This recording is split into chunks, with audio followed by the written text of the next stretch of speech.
Howdy, Mojo here. How you doing?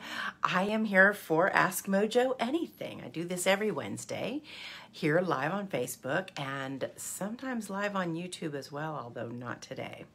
And then later I get around to putting the sound up on my podcast. So all of that's called Ask Mojo Anything, and you can find them on YouTube and you can find them on wherever you listen to podcasts. Okay, so today we're going to answer some questions. I'm going to pull these questions off of Quora, but you are welcome to ask questions that you may have. About what, you may ask? Oh yeah, right. Well, I'm Mojo Medium and I am a manifestation genius, which actually may not mean much to you.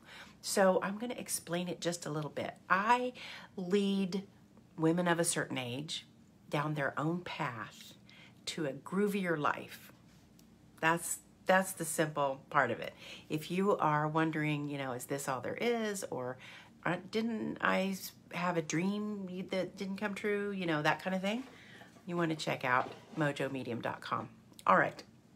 Today I'm going to answer questions about some stuff on Quora, Quora.com,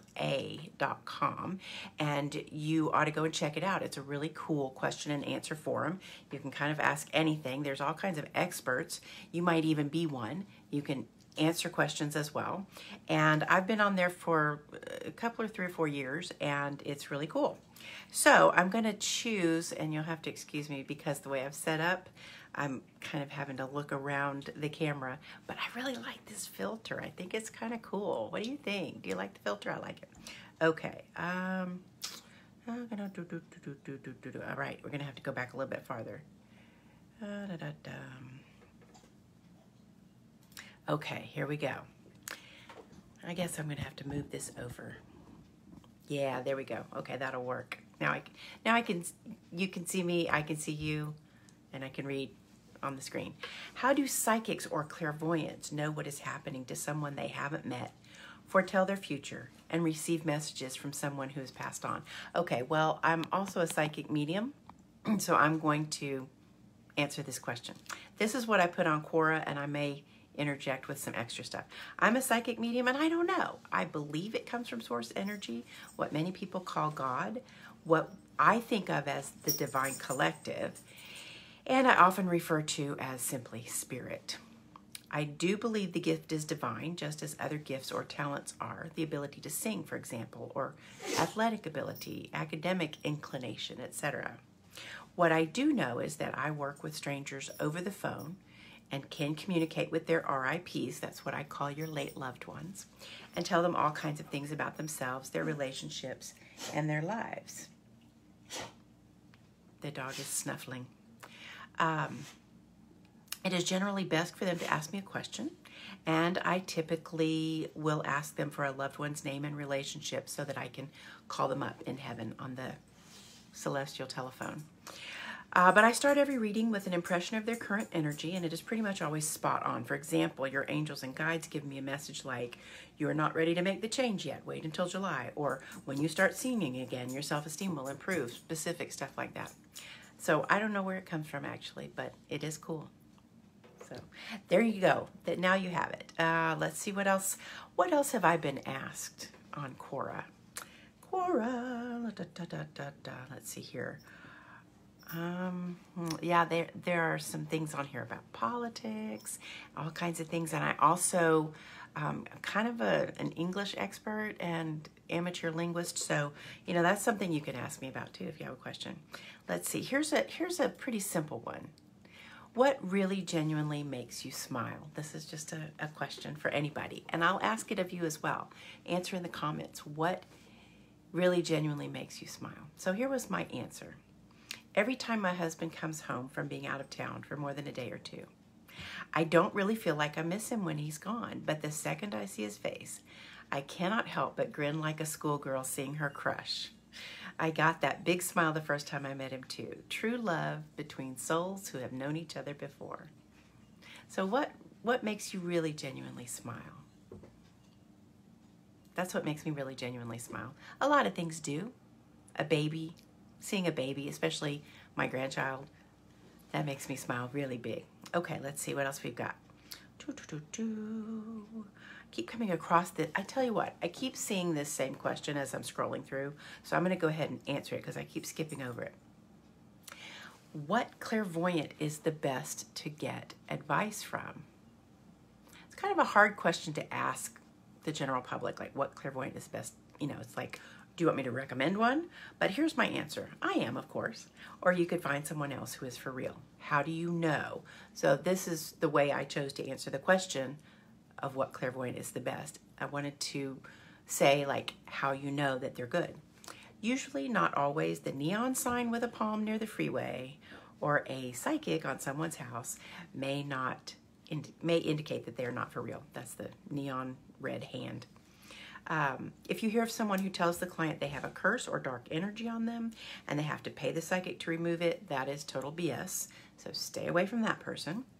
But if you like someone's energy, if you get a feeling like you know them when you see their name or website, if someone recommends them, then you know you've got a good one. In other words, trust your own intuition.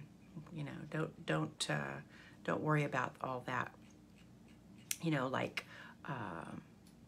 it doesn't have to be like, oh, I've got 18 reviews and they're all good except one, so I'm not going to talk to this person. No, trust your intuition. All right, let's see here. What's something you have done in the past that you would like to do in the future? This is kind of fun. In fact, that's what I said. My answer says, oh, what a fun question. I started writing before I could hold a pencil, dictating stories to my mom. This is just my answer. You ought to think about your own answer for this. What is something you have done in the past that you would like to do in the future? I started writing before I could hold a pencil, dictating stories to my mom. My earliest aspiration was to be a writer. And I still am one, but I haven't completed a novel since 5th grade. That's right. I was writing books all through elementary school. And in 6th grade, I got partway into one and I quit. I think it was at that time that, you know, it started to sink in what I was hearing, that only the luckiest few can make a living as a writer, and if you don't make money, if you can't make money, you won't be happy, and so don't even try. It's one of those tough ones. So that's one of the things I work on with my clients. You know, what are those blocks that hold you back from doing what you really love? Okay, so here's the rest of my answer. It took me 25 years to finish my children's book in rhyming verse, like Ogden Nash, and that was with my dad's urging and nagging over the past couple of years. I have taken no steps to get it published. So I would love to finish the 2 novels and the memoir I've been writing for years and get them published, along with the children's book, and that's the dream, baby. I did a lot of theater when I was growing up, but never found a community theater to get involved with in Austin, where I lived for many years. When I returned to my hometown, I went to the first audition available at the community theater and got a part. The play was a lot of fun. I felt like I had truly come home. Alas, the glory was short-lived. The next 2 shows I was in were far less satisfying for various reasons, and then I moved away. So there's a good community theater here where I live now, but I haven't gotten involved yet, and especially with COVID. I feel a little bit like those days are behind me, and that's okay. What about you? What is something you've done in the past that you'd like to do again in the future? Okay, let's go get another good question, and you can certainly feel free to ask yours as well. Let's see here. Ooh, here's a good one. Here's a good question. Okay, again, this is on Quora. Come on, click through. All right, here's the question. Have you ever had a message from a psychic medium that contained information only you and the deceased could have known? No. So this is my answer, no. But I have given many such messages. Here are some real-life examples from my readings for strangers. All of these examples came from readings with strangers, most of them by phone. So these are people I did not know, didn't know anything about them, didn't know their families, nothing. So me, I'm getting pink. Was she actually buried in a pink coffin? Client, surprised. Yes, it was her favorite color. Me, now she's showing me a gap between her 2 front teeth. Client, who does not have the gap. Yes, she had that. I had it too, but I had mine fixed. Here's another one. Me, your late husband is telling me he wrote something to you or about you. Client, no, he never wrote anything. Me. He says it is in with some of his old records, like ledgers or something in his work. Client. Oh, there's lots of paperwork. Yeah, he was self-employed. Me. Okay, so look for that. He says he wrote it for you. Client. Doubtful. Well, he never said anything romantic or mushy to me. Later, the client said, oh my God, I looked in his papers and there was a letter he wrote to me and told me all the things he never said. I got a chill just telling that story again. I had actually forgotten it, which I often do. It's a good thing I write some of them down. Let's see here. Here's another one. Me. Your grandmother showing me the kitchen sink full of dirty dishes. Client. No, the kitchen was always spotless. Me. So your grandma cooked a lot and cleaned up? Client. No, my grandpa did all the cooking. Grandma did all the dishes. Me. So your grandma went into the kitchen and it was full of dirty dishes. Right? Okay. Here's another example. Me. Your dad is showing me himself wearing a black choir robe or maybe like a pastor's black robe. Client. Yes, he was a preacher. Me. And the word or the name Cotton? Client. She now had all gray hair. Oh, we were all very light blonde as kids, so people called me Cotton Top. That's fun. Here's another one. Last example. Me. There's a person in the office who, well, I'm getting the image of a button and hearing the word button. It could be a name. Client. Yes, I work with someone named Button. Me. His name is Button? Client. Yes, that's his last name. Where does it come from? How does it happen? We don't know, but it's real. It's the real thing. This and this are among my favorites. You can read more here or check out my book, Dead On, Spirited Stories from a Medium's Diary. Okay, so here, what's something you've done in the past that you'd like to do again? I'd like to do a second edition of Dead On and add a lot more stories to it. It doesn't have enough stories, you know. I mean, at this point, I've got thousands of stories, but they're not all in that book. I wrote the book, gosh, in like 2007 or 2008, and I only had, you know, I chose from the very best of about 2 or 3 years worth of readings. So, yeah, that's something I would like to do. I'd like to redo that book. Okay, let's see if there's another question that would interest you. Let's see here. Something about connecting.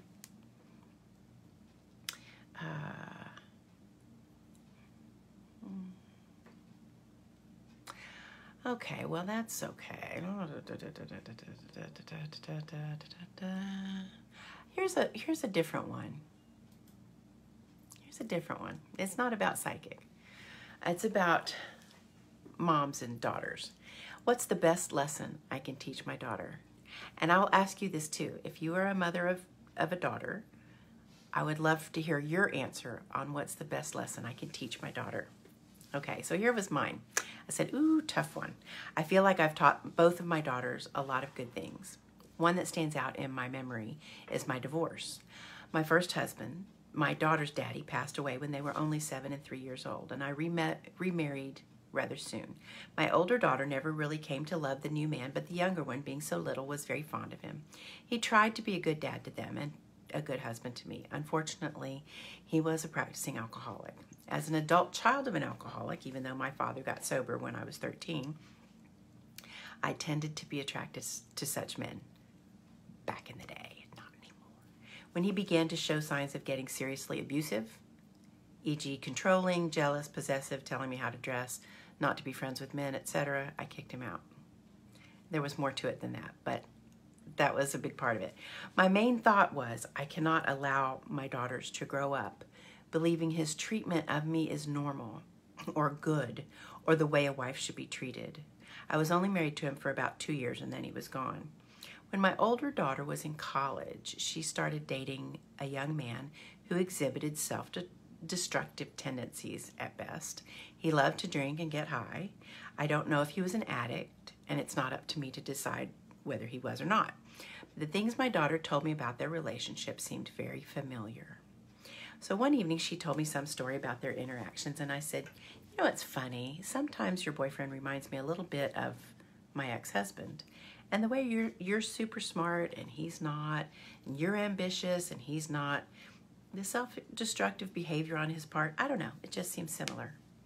She took it to heart and he was gone in a couple of months.